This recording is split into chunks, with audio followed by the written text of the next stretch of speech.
Hi, and welcome to another episode of Real Legal Talk. I'm Jen, freshly back from maternity leave, and we have Joette here who will be soon going on maternity leave. We've swapped bellies.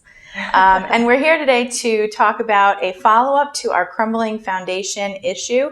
We did a previous video, a lot more informative with more scientific discussion on what crumbling foundations are, what the epidemic is in Connecticut. And today we're going to be doing a follow-up as to how lenders are dealing with that issue in homes that their buyers are purchasing. So briefly, the crumbling foundation issue is prevalent in certain parts of the state, known as a hot zone or hot spot area.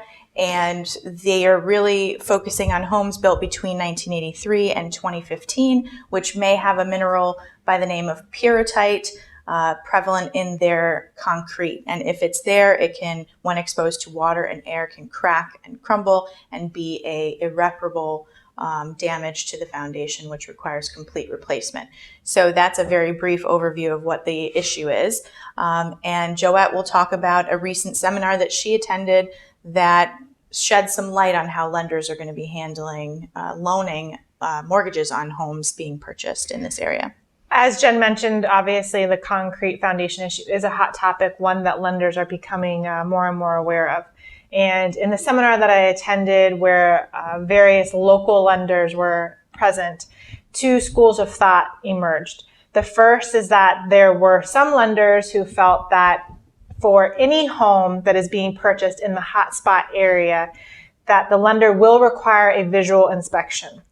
Now, if you watched our previous video, you would note that there are two types of inspections that can be done. One is visual and the other is core.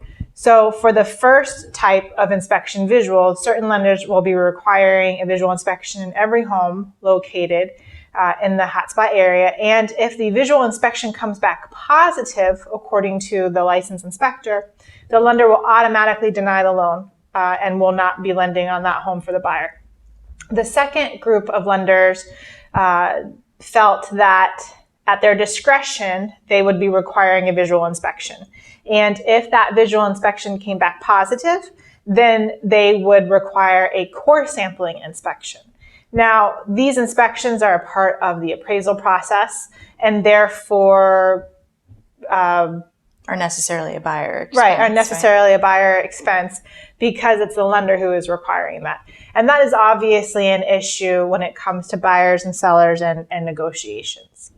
Right. And so I think the big takeaway from this seminar, the biggest issue that we see in whether or not you're going to be needing inspections are the costs of those inspections, as you just said. So being mindful as a buyer and as a buyer's agent leading into the contract process, into the negotiation phase in advance, saying, okay, we know we might need a visual inspection. If a visual inspection comes back positive, we're going to need the core inspection based on how our lenders is going to be handling this, and going from the get-go, negotiating who's going to pay for that core sampling if it's necessary.